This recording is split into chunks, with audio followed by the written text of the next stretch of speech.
Hello everyone, सभी को नमस्कार, जय हिंद। फ्रेंड्स, साइंस के टॉप मोस्ट इंपोर्टेंट 100+ क्वेश्चंस एक मात्र इस छोटी सी वीडियो के माध्यम से आपको कवर कराए जाएंगे। और साथियों, वीडियो को ध्यान से देखना क्योंकि इसमें जितने प्रश्न हैं वो लगातार हर परीक्षा में पूछे जा रहे हैं, इसलिए बड़े ही मेहनत करके आपके लिए प्रश्न लाए गए हैं, छांट करके। तो चलिए वीडियो को शुरू करते हैं। मोस्ट इंपोर्टेंट ये वीडियो है। और फ्रेंड्स, आगे बढ़ने से पहले छोटी सी गुजारिश करना चाहूँगा मैं आप सभी से, यदि आपको हमारी ये वीडियो अच्छी लगती है, पहले आप वीडियो को देखिएगा, उसके बाद ही चैनल को सब्सक्राइब करने का फैसला करिएगा। चलिए, पहला क्वेश्चन है, बायोगैस का प्रमुख अवयव क्या है? तो बायोगैस का प्रमुख अवयव होता है मीथेन नामक गैस। सोडियम धातु को किसमें डुबाकर रखा जाता है? तो kerosene is the right answer.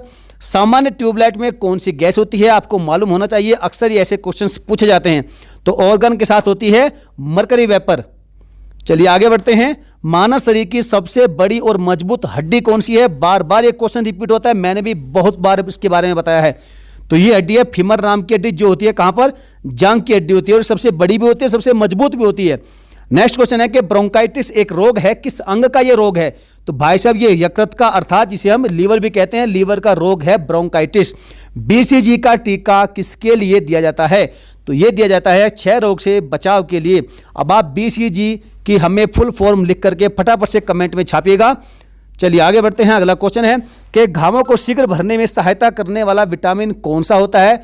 अर्थात कहने का मतलब है जिस विटामिन की मदद से घाव जल्दी भर जाता है, तो वो है विटामिन के। जब कोई व्यक्ति सोता है तो उसका जो ब्लड प्रेशर होता है वो घट जाता है। प्रकाश संश्लेषण के लिए कौन सी गैस आवश्यक होती है? तो कार्बन डाइऑक्साइड आवश्यक होती है प्रकाश संश्लेषण के लिए।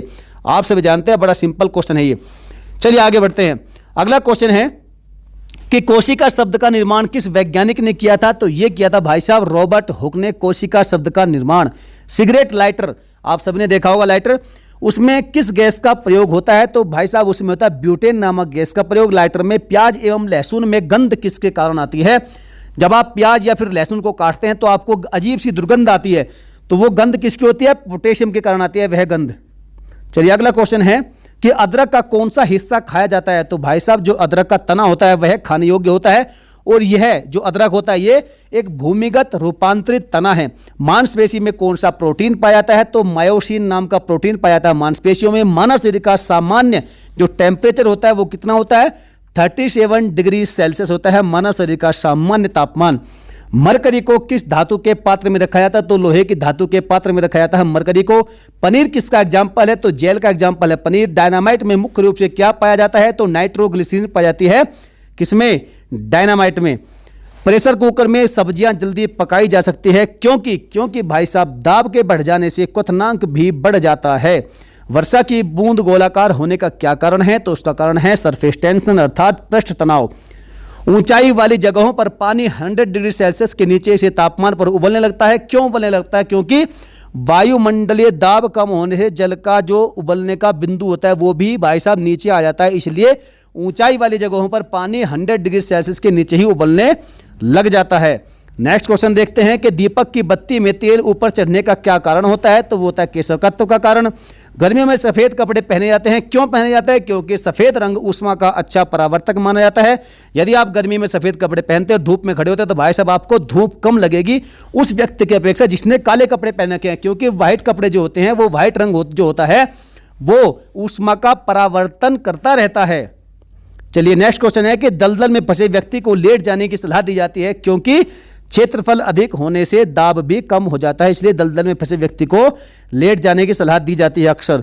चमगादड़ अंधेरे में उड़ते हैं, क्यों उड़ते हैं? क्योंकि चमगादड़ क्या करते हैं? पराश्रव्य तरंगे उत्पन्न करते हैं। कौन सी? पराश्रव्य। किस विटामिन की कमी के कारण बाल सफेद होते हैं? तो भाई साहब विटामिन B3 की कमी कभी मत होने चाहिए अपने शरीर में। यदि विटामिन B3 की कमी हो जाएगी तो आपके बाल भी जल्दी ही सफेद होने लगेंगे। लकवा रोग किस विटामिन की कमी से होता है? तो विटामिन B7 की कमी से होता है लकवा रोग। यह क्वेश्चन भी कई बार पूछा गया है। अगला क्वेश्चन देखते हैं, मानव मस्तिष्क का सबसे बड़ा भाग कौन सा होता है? तो सेरिब्रम होता है मानव मस्तिष्क का सबसे बड़ा भाग। मानव शरीर में सबसे ज्यादा मात्रा में पाया जाने वाला तत्व कौन सा है? आप सभी जानते हैं ऑक्सीजन है, जो कि मानव शरीर में सबसे अधिक मात्रा में पाया जाने वाला तत्व है। जहरीले पदार्थों को क्या कहते हैं? तो टॉक्सिन कहते हैं जहरीले पदार्थों को। अगला क्वेश्चन देखते हैं। भाई साहब थोड़ा सा स्पीड में चल रहे हैं हम, क्योंकि यदि स्पीड में सुपरफास्ट अंदाज में नहीं चलेंगे तो आपकी वीडियो जल्दी से समाप्त नहीं होगी, और हम चाहते हैं कि आपके कम से कम समय में अधिक से अधिक प्रश्न कवर हो जाएं। चलिए अगला क्वेश्चन देखते हैं। मानव शरीर में मास्टर ग्रंथि कौन सी होती है? तो भाई साहब हमारे शरीर में मास्टर ग्लैंड जो होती है वो होती है पिट्यूटरी ग्लैंड। रक्त कब्रगाह किसे कहते हैं? तो रक्त की कब्रगाह कहते हैं प्लीहा को। तत्वों के वर्गीकरण से संबंधित अष्टक के नियम का सिद्धांत दिया था न्यूलैंड्स ने। अगला क्वेश्चन देखते हैं, मानव निर्मित प्रथम रेशा कौन सा था? तो नायलॉन था मानव निर्मित सबसे प्रथम रेशा। हवा के वास्तविक जलवाष्प की मात्रा को क्या कहते हैं? तो परम आर्द्रता कहते हैं। किसे? हवा के वास्तविक जलवाष्प की मात्रा को। पानी का अनुभार कितना होता है? 18 AMU होता है पानी का अनुभार। आगे बढ़ते हैं, अगला क्वेश्चन देखते हैं कि शरीर में ऊतकों का निर्माण किससे होता है? तो प्रोटीन से होता है। भारत का प्रथम परमाणु रिएक्टर किस नाम से जाना जाता है? तो अप्सरा के नाम से जाना जाता है। बहुत बार ये क्वेश्चन भी आया है। डायनेमो किस सिद्धांत पर आधारित है? तो फैराडे के नियम पर आधारित है डायनेमो। अगला क्वेश्चन है कि प्रथम बार मंगल ग्रह पर उतरने वाला अंतरिक्ष यान कौन सा था? तो वो था भाई साहब पाथफाइंडर। पहली बार मंगल ग्रह पर उतरने वाला अंतरिक्ष यान। और किस देश का था? आप हमें कमेंट कर दीजिएगा। किसी वस्तु का अधिकतम भार कहाँ होता है? तो वो हवा में होता है किसी वस्तु का अधिकतम भार। लार किसके पाचन में सहायक होता है? तो स्टार्च के पाचन में सहायक होती है को क्या? लार। अगला क्वेश्चन है, सोडा वाटर बनाने में कौन सी गैस प्रयोग की जाती है? तो कार्बन डाइऑक्साइड प्रयोग की जाती है सोडा वाटर बनाने में। किसी परमाणु के गुण किस पर निर्भर करते हैं? तो भाई साहब इलेक्ट्रॉनिक संरचना पर निर्भर करते हैं किसी भी परमाणु के गुण। अनिश्चितता के सिद्धांत का प्रतिपादन किसने किया था? तो भाई साहब हाइजेनबर्ग ने किया था अनिश्चितता के सिद्धांत का प्रतिपादन। ये क्वेश्चन भी बहुत बार पूछा गया है। अगला क्वेश्चन देखते हैं कि वनस्पति घी किससे बना जाता है? तो ये बनाया था भाई साहब हाइड्रोजन से। विद्युत बल्ब में कौन सी गैस भरी जाती है? तो नाइट्रोजन होती है विद्युत बल्ब में। शुद्ध जल अम्लीय होता है या क्षारीय होता है? तो भाई साहब ना तो अम्लीय होता है ना क्षारीय होता है। क्या होता है फिर? उदासीन होता है शुद्ध जल। चलिए अगला क्वेश्चन है, न्यूटन का प्रथम गति नियम को और क्या कहते हैं? अर्थात न्यूटन के प्रथम गति के नियम को और किस किस नाम से जाना जाता है? तो जाना जाता है गैलीलियो का नियम या फिर जड़त्व का नियम। मोमबत्ती रासायनिक ऊर्जा को किस में बदलती है? तो प्रकाश एवं ऊष्मा ऊर्जा में बदलती है मोमबत्ती रासायनिक ऊर्जा को। विद्युत ऊर्जा को यांत्रिक ऊर्जा में बदलता है कौन? विद्युत मोटर बदलता है। अगला क्वेश्चन है कि वायुमंडलीय दाब को किसके द्वारा मापा जाता है? तो ये मापा जाता है बैरोमीटर के द्वारा। ध्वनि की चाल सबसे अधिक किसमें होती है? तो ठोस में होती है ध्वनि की चाल सबसे अधिक।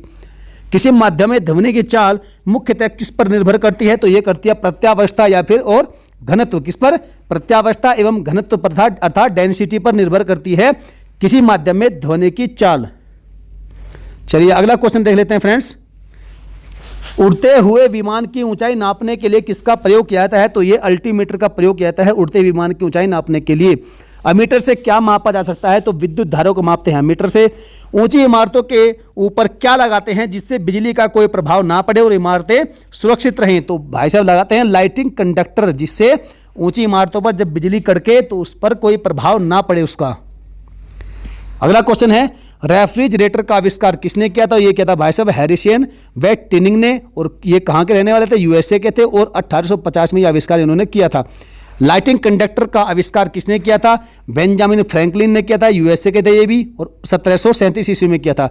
रिवॉल्वर का आविष्कार किसने किया था? तो सैमुअल कोल्ट ने किया था, ये भी भाई साहब यूएसए के थे, और 1935 ईस्वी में किया था रिवॉल्वर का आविष्कार। किसने? सैमुअल कोल्ट ने। अगला क्वेश्चन है, अल्कोहल को पेट्रोल में मिलाकर ऊर्जा के एक वैकल्पिक स्रोत के लिए प्रयोग करते हैं, उसे क्या कहते हैं? तो उसे कहते हैं पावर अल्कोहल। वो होती है कौन सी? Power alcohol. गीले गोबर के सड़ने पर कौन सी ज्वलनशील गैस बनती है? आप सभी जानते हैं मीथेन गैस बनती है। एलपीजी सिलेंडर से रिसने वाली जो गैस होती है उसमें दुर्गंध किसके कारण आती है? जब आपने अक्सर देखा होगा जब एलपीजी सिलेंडर से गैस रिसती है तो उसमें एक अजीब सी दुर्गंध आती है, तो वह किसके कारण आती है भाई साहब? मिथाइल मरकैप्टोन की वह दुर्गंध होती है, जिससे हादसा होने से बचाया जा सकता है। चलिए अगला क्वेश्चन है, जल में सोडियम कार्बोनेट डालकर उबालने से किस प्रकार की कठोरता दूर हो जाती है? तो स्थायी और अस्थायी दोनों ही प्रकार की कठोरताएं दूर हो जाती है जल में सोडियम कार्बोनेट मिलाने से। दलहनी पौधों की जड़ों में कौन सा जीवाणु पाया जाता है? तो ये होता है राइजोबियम नाम का जीवाणु। कार्बन मोनोऑक्साइड की विषैली प्रकृति को समाप्त कर देता है कार्बोनिक अम्ल। नेक्स्ट क्वेश्चन की ओर बढ़ते हैं। समुद्री खरपतवार किसका महत्वपूर्ण स्रोत है? तो आयोडीन का महत्वपूर्ण स्रोत है समुद्री खरपतवार। पीले फास्फोरस को रखा जाता है जल में। यदि दूध से क्रीम को अलग कर दिया जाए तो दूध का जो घनत्व होता है वो बढ़ जाता है, जो उसकी डेंसिटी होती है वो बढ़ जाती है दूध की, यदि उससे क्रीम निकाल दी जाए। अस्पतालों में कृत्रिम सांस के लिए प्रयुक्त जो ऑक्सीजन सिलेंडर होते हैं उसमें कौन सी गैस का मिश्रण होता है? तो भाई साहब अकेली ऑक्सीजन नहीं होती बल्कि साथ में होती है हीलियम भी, अर्थात ऑक्सीजन प्लस हीलियम। रजत दर्पण बनाने में किसका प्रयोग किया जाता है? तो ग्लूकोज का किया जाता है। समुद्री घास में क्या पाया जाता है? आयोडीन पाया जाता है। चलिए अगले क्वेश्चन की ओर बढ़ते हैं। वह कौन सा पहला कार्बनिक पदार्थ है जिसे प्रयोगशाला में बनाया गया था? तो वह था यूरिया। नेक्स्ट क्वेश्चन है कि कृत्रिम सुगंधित पदार्थ बनाने में किसका प्रयोग किया जाता है? तो एथिल एसीटेट का प्रयोग किया जाता है सुगंधित पदार्थ बनाने में। हड्डियों में कितना प्रतिशत फास्फोरस होता है? तो लगभग 8% होता है, 8%। अगला क्वेश्चन है कि हंसाने वाली गैस अर्थात लाफिंग गैस किसे कहते हैं? तो नाइट्रस ऑक्साइड को कहते हैं लाफिंग गैस। 1 किलोग्राम शहद से लगभग कितनी कैलोरी ऊर्जा प्राप्त होती है? कितनी? तो ये होती है भाई साहब 3500 अर्थात 3500 कैलोरी ऊर्जा प्राप्त होती है 1 किलोग्राम शहद से। शुष्क बर्फ को कहते हैं ठोस कार्बन डाइऑक्साइड। अगला क्वेश्चन देखते हैं कि शुष्क बर्फ या ठोस कार्बन डाइऑक्साइड को गर्म करने पर क्या होता है? तो होता है वह क्या करते हैं? सीधे गैस में परिवर्तित हो जाती है। सब्जियां पकाते समय सर्वाधिक मात्रा में नष्ट हो जाते हैं विटामिन। बर्तनों में कलाई करने के लिए प्रयोग किया जाता है अमोनियम क्लोराइड को। अगला क्वेश्चन है क्वेश्चन नंबर 82। टेल्कम पाउडर के निर्माण में किस खनिज का प्रयोग होता है? तो थियोफेस्टस खनिज का प्रयोग होता है टेल्कम पाउडर बनाने के निर्माण में। आरडीएक्स आपने अक्सर सुना होगा आरडीएक्स का नाम। आरडीएक्स का पूरा नाम क्या है? तो यह है भाई रिसर्च एंड डेवलप्ड क्या है? Explosive. Research and developed explosive इसका पूरा नाम है आरडीएक्स का। बारूद जिसे हम गन पाउडर पे कहते हैं उसकी खोज की थी रोजर बैंकन ने, याद रखेगा। ये क्वेश्चन ऐसे बहुत बार पूछे जाते हैं भाई साहब। सबसे लंबी कोशिका किस तंत्र की मानी जाती है? तो कोशिका तंत्र की कोशिका होती है सबसे लंबी कोशिका मानी जाती है। सबसे बड़ी कोशिका कौन सी होती है? शुतुरमुर्ग के अंडे की कोशिका सबसे बड़ी कोशिका होती है। मेंढक का वैज्ञानिक नाम है राना टिग्रिना। क्या है? राना टिग्रिना वैज्ञानिक इसका नाम है मेंढक का। सरसों का वैज्ञानिक नाम क्या है? अक्सर ऐसे क्वेश्चन भी भाई साहब आजकल बहुत पूछे जाते हैं वैज्ञानिक नाम। तो आपको मुख्य वस्तुओं के जो वैज्ञानिक नाम होते हैं मालूम होने चाहिए। तो सरसों का होता है ब्रासिका कंप्रेस्टिस। ब्रासिका कंप्रेस्टिस। और कवकों के अध्ययन को क्या कहते हैं? तो माइकोलॉजी कहते हैं कवकों के अध्ययन को। आधुनिक वर्गीकरण का पिता किसे कहा जाता है? तो लिनियस को कहा जाता है आधुनिक वर्गीकरण का पिता। अगला क्वेश्चन है मनुष्य में गुणसूत्रों की संख्या होती है 46। संतान में लिंग निर्धारण के लिए किसका गुणसूत्र उत्तरदायी माना जाता है? तो पुरुष का जो गुणसूत्र होता है वो संतान में लिंग निर्धारण के लिए जिम्मेदार माना जाता है। शिशु का पितृत्व स्थापित करने के लिए किस तकनीक का उपयोग किया जाता है? तो ये क्या था भाई साहब? डीएनए फिंगर प्रिंटिंग टेक्निक का। चलिए अगला क्वेश्चन देखते हैं। वनस्पति विज्ञान का जनक किसे कहा जाता है? तो थियोफ्रेस्टस को कहा जाता है।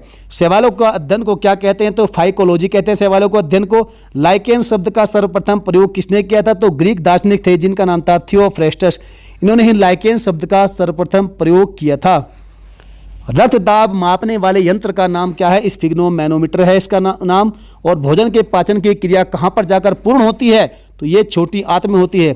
स्टार्च को घुलनशील शर्करा में परिवर्तित करता है तो एमाइलेज उसका नाम है जो स्टार्च को घुलनशील शर्करा में बदलता है। अगला क्वेश्चन देखते हैं क्वेश्चन नंबर 100। मानव शरीर की सबसे बड़ी ग्रंथि कौन सी होती है? तो लीवर होती है। लीवर या फिर जिसे हम यकृत भी कहते हैं। यकृत का वजन लगभग कितना होता है? तो 1.5 से 2 किलोग्राम के बीच इसका वजन होता है यकृत का अर्थात लीवर का। और लीवर से निकलने वाला पित्त कहाँ पर जमा होता है? तो ये पित्ताशय में होता है जिसे हम गॉल ब्लेडर भी कहते हैं। तो फ्रेंड्स ये आपके 100+ क्वेश्चन कवर हो गए। आपको वीडियो कैसी लगी साथियों? यदि मैंने आपको कम समय में अधिक क्वेश्चन वास्तव में कराए हैं तो भाई साहब वीडियो को अब जा करके आप लाइक करिएगा और हमारे चैनल को सब्सक्राइब यदि जिस भाई बहन ने नहीं किया तो सब्सक्राइब करके बेल आइकन को अभी के अभी इसे प्रेस कर लीजिएगा। तो चलिए फ्रेंड्स मिलेंगे फिर किसी नेक्स्ट वीडियो में। जय हिंद, वंदे मातरम।